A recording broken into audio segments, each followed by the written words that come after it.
ರೇಣುಕಾಸ್ವಾಮಿ ಕೊಲೆ ಕೇಸ್ನಲ್ಲಿ ಮತ್ತೆ ಜೈಲು ಪಾಲಾಗಿರುವ ನಟ ದರ್ಶನ್ಗೆ ನರಕ ದರ್ಶನ ಆಗ್ತಾ ಇದೆ. ಇವತ್ತು ವಿಚಾರಣೆ ವೇಳೆ ವಿಡಿಯೋ ಕಾನ್ಫರೆನ್ಸ್ ಮುಖೇನವಾಗಿ ಹಾಜರಾದ ದರ್ಶನ್ ಬಿಸಿಲು ನೋಡಿ 1 ತಿಂಗಳಾಯಿತು, ನನಗೆ ಕೋರ್ಟ್ ಮುಖೇನವಾಗಿ ವಿಷ ಕೊಡಿ ಅಂತ ಕೇಳಿದ್ದಾರೆ.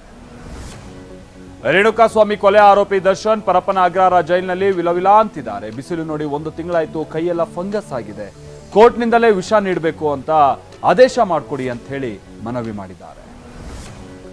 ವಿಚಾರಣೆ ವೇಳೆ ವಿಷ ಕೇಳಿದ ನಟ ದರ್ಶನ್ಗೆ ನ್ಯಾಯಾಧೀಶರು ಬುದ್ಧಿ ಮಾತು ಹೇಳಿದ್ದಾರೆ. ನೀವು ಹಿಂಗೆಲ್ಲ ಕೇಳಬಾರ್ದು, ಜೈಲಿನ ಅಧಿಕಾರಿಗಳಿಗೆ ಏನ್ ನಿರ್ದೇಶನ ನೀಡಬೇಕೋ ನಾವು ನೀಡ್ತೀವಿ ಅಂತಾನೂ ಹೇಳಿದ್ದಾರೆ. ಪರಪ್ಪನ ಅಗ್ರಹಾರ ಜೈಲಿನಲ್ಲಿ ಹೆಚ್ಚುವರಿ ದಿಂಬು ಬೆಡ್ಶೀಟ್ ಇಲ್ಲದೆ ಒದ್ದಾಡ್ತಾ ಇದ್ದ ದರ್ಶನ್ ದಿಂಬು ಬೆಡ್ಶೀಟ್ಗಾಗಿ ಅರ್ಜಿಯನ್ನ ಸಲ್ಲಿಸಿದರು. ಇವತ್ತು ವಿಚಾರಣೆ ನಡೆಸಿರುವ ನ್ಯಾಯಾಲಯ ಇನ್ನು ಕೆಲವೇ ಕ್ಷಣದಲ್ಲಿ ದಿಂಬು ಬೆಡ್ಶೀಟ್ ನೀಡಬೇಕೋ ಬೇಡವೋ ಅನ್ನೋ ಆದೇಶವನ್ನು ನೀಡಲಿದೆ. ಶಿವಮೊಗ್ಗ ಜಿಲ್ಲೆ ಭದ್ರಾವತಿಯಲ್ಲಿ ಪಾಕ್ ಪರ ಘೋಷಣೆ ಕೂಗಲಾಗಿದೆ. ನಿನ್ನೆ ಈದ್ ಮಿಲಾದ್ ಮೆರವಣಿಗೆಯ ವೇಳೆ ಪಾಕಿಸ್ತಾನ್ ಜಿಂದಾಬಾದ್ ಅಂತ ಕಿಡಿಗೇಡಿಗಳು ಘೋಷಣೆ ಕೂಗಿದ್ದಾರೆ. ಪಾಕ್ ಪರ ಘೋಷಣೆ ಕೂಗಿದವರ ವಿರುದ್ಧ ಕ್ರಮಕ್ಕೆ ಹಿಂದೂ ಪರ ಸಂಘಟನೆಗಳು ಆಗ್ರಹಿಸ್ತಾ ಇವೆ. ಭದ್ರಾವತಿಯಲ್ಲಿ ಈದ್ ಮಿಲಾದ್ ಮೆರವಣಿಗೆ ವೇಳೆ ಪಾಕ್ ಪರ ಘೋಷಣೆ ಸಂಬಂಧ ಎಫ್ಐಆರ್ ದಾಖಲಾಗಿದೆ. ಶೀಘ್ರದಲ್ಲೇ ಆರೋಪಿಗಳನ್ನ ಪತ್ತೆ ಹಚ್ಚಿ ಕ್ರಮ ತೆಗೆದುಕೊಳ್ತೀವಿ. ಯಾರ ಬಳಿ ಘೋಷಣೆ ಕೂಗಿರುವಂತ ವಿಡಿಯೋಗಳ ಏನಾದರೂ ಇದ್ರೆ ಅದನ್ನ ಪೊಲೀಸರಿಗೆ ನೀಡಿದ್ರೆ ಅನುಕೂಲ ಆಗುತ್ತೆ ಅಂತ ಎಸ್ಪಿ ಮಿಥುನ್ ಕುಮಾರ್ ಮನವಿಯನ್ನ ಮಾಡಿದ್ದಾರೆ. ಕಾಂಗ್ರೆಸ್ ಇರುವವರೆಗೂ ಭಾರತಕ್ಕೆ ಅಪಾಯ ಅಂತ ಸಂಸದ ಕೆ ಸುಧಾಕರ್ ಹೇಳಿದ್ದಾರೆ. ಭದ್ರಾವತಿಯಲ್ಲಿ ಪಾಕ್ ಪರ ಘೋಷಣೆ ವಿಚಾರವಾಗಿ ಪ್ರತಿಕ್ರಿಯಿಸಿರುವ ಅವರು, ಬಹುಸಂಖ್ಯಾತ ಹಿಂದೂಗಳ ಮೇಲೆ ಗದ ಪ್ರಹಾರ ಮಾಡಲಾಗ್ತಾ ಇದೆ, ಸರ್ಕಾರ ಕೂಡ ಇದಕ್ಕೆ ಪರೋಕ್ಷವಾಗಿ ಸಹಕಾರ ನೀಡುತ್ತಾ ಇದೆ ಅಂತ ಗಂಭೀರ ಆರೋಪ ಮಾಡಿದ್ದಾರೆ. ಕಳೆದ ಭಾನುವಾರ ಸಂಜೆ ಮದ್ದೂರಿನಲ್ಲಿ ಗಣೇಶ ಮೆರವಣಿಗೆಯ ವೇಳೆ ಕಲ್ಲು ತೂರಾಟ ಪ್ರಕರಣಕ್ಕೆ ಸಂಬಂಧಪಟ್ಟ ಹಾಗಿನ ಕೆಲ ಸ್ಫೋಟಕ ಮಾಹಿತಿ ಟಿವಿ9ಗೆ ಲಭ್ಯ ಆಗಿದೆ.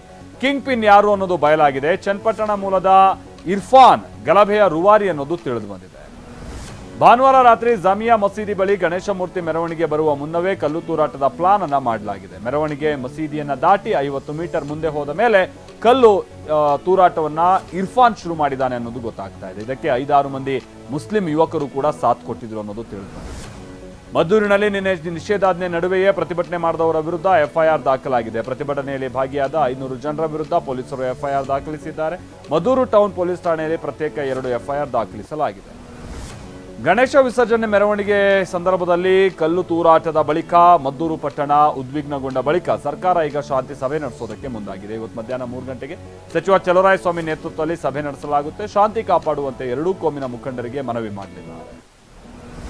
ಮದ್ದೂರಿನಲ್ಲಿ ಗಣೇಶ ಮೆರವಣಿಗೆಯ ವೇಳೆ ಕಲ್ಲು ತೂರಾಟವನ್ನು ಖಂಡಿಸಿ ಮಂಡ್ಯದ ಕೆರಗೋಡು ಗ್ರಾಮದಲ್ಲಿ ಪ್ರತಿಭಟನೆ ನಡೆಸಲಾಗಿದೆ. ಟೈರ್ಗಳಿಗೆ ಬೆಂಕಿ ಹಚ್ಚಿ ಹನುಮಧ್ವಜ ಸಮಿತಿಯ ಕಾರ್ಯಕರ್ತರು ಪ್ರತಿಭಟನೆಯನ್ನ ಕೈಗೊಂಡರು. ಗಲಭೆಗೆ ಕಾರಣ ಆದಂತವರ ವಿರುದ್ಧ ಕ್ರಮ ತೆಗೆದುಕೊಳ್ಬೇಕು ಅಂತ ಆಗ್ರಹಿಸಿದ್ದಾರೆ.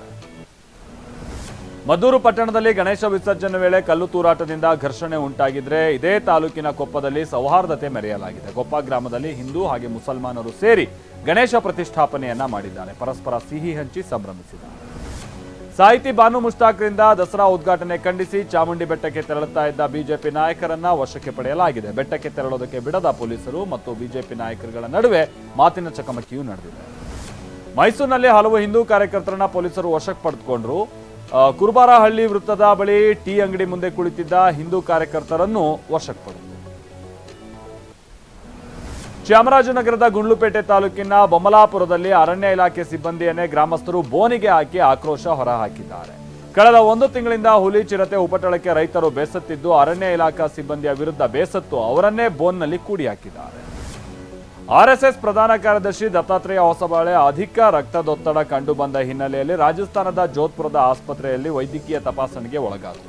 ದತ್ತಾತ್ರೇಯ ಹೊಸಬಾಳೆ ಈಗ ಸಂಪೂರ್ಣವಾಗಿ ಆರೋಗ್ಯವಾಗಿದ್ದಾರೆ ಅಂತೇಳಿ ಆರ್ಎಸ್ಎಸ್ ರಾಷ್ಟ್ರೀಯ ಪ್ರಚಾರ ಮತ್ತು ಮಾಧ್ಯಮ ವಿಭಾಗ ತಿಳಿಸಿದೆ.